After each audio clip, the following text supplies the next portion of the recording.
Hey everyone, I'm Alice, and today we're going down the rabbit hole and discussing the Cruella movie.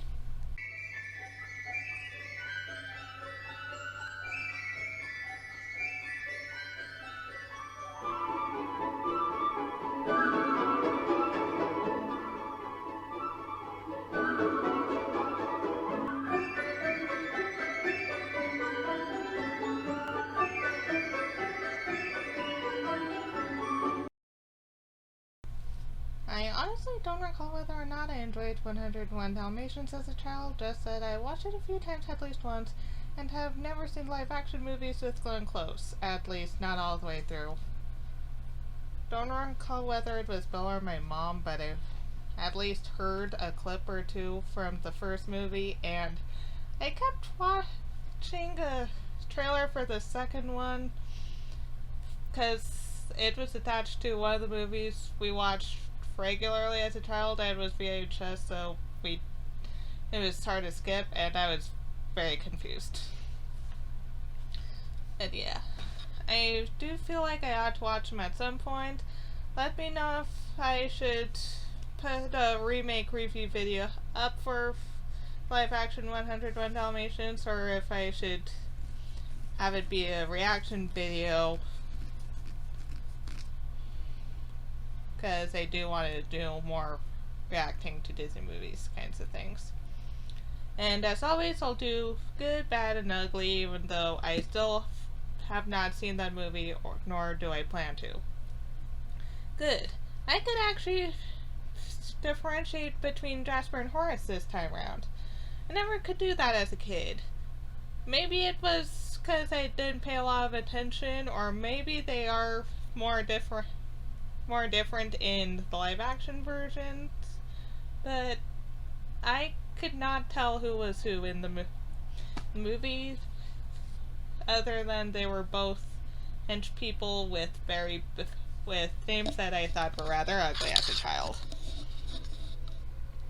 I am also incredibly grateful that they put in that song Easter egg in the credits, where Roger is working on the Cruella DeVille song. I would have planned this movie so hard otherwise, just based on that, as it's the best Disney bop that isn't filled with outdated cultural stereotypes, and I'm looking at you, everybody wants to be a cat. Shanghai, Hong Kong, egg foo young. Fortune cookie always wrong. Disney, please remake Aristocats. Cats. I also like that they showed that while she's still someone to be pitied at the end, there's still a way to go before she goes, let's slaughter pets for fur! As aesthetic and interesting to contemplate the Maleficent movies were, not only could that never possibly work for Cruella, but I still don't know how to link live-action Maleficent to her Mistress of All Evil portrayal elsewhere, especially with live-action Kingdom Hearts series adaptation I am still holding out for. The actress playing younger Estelle was fantastic and show-stealing, and I wanted more of her. I'm very grateful to Disney for going with the darker PG-13 take on the story. I heard that they were a little scared to do that, but I'm glad they decided to, ultimately. My Panda Express dripped on my laptop.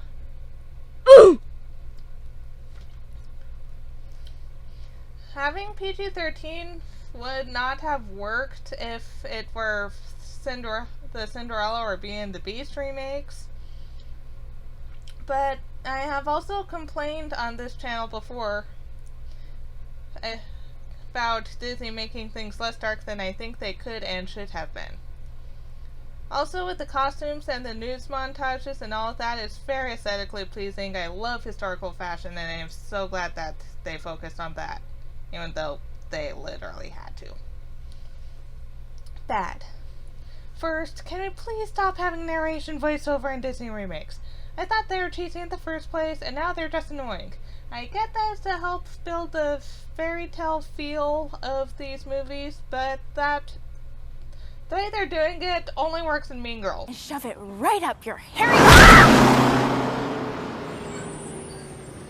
And that's how Regina George died.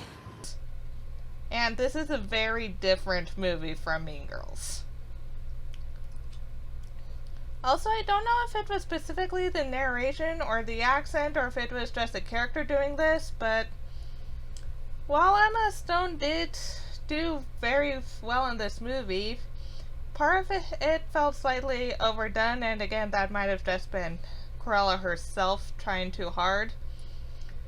It was almost similar to Emily Blunt's portrayal of Mary Poppins, except it worked in her case because it felt like a character choice that actually melded well, because Mary Poppins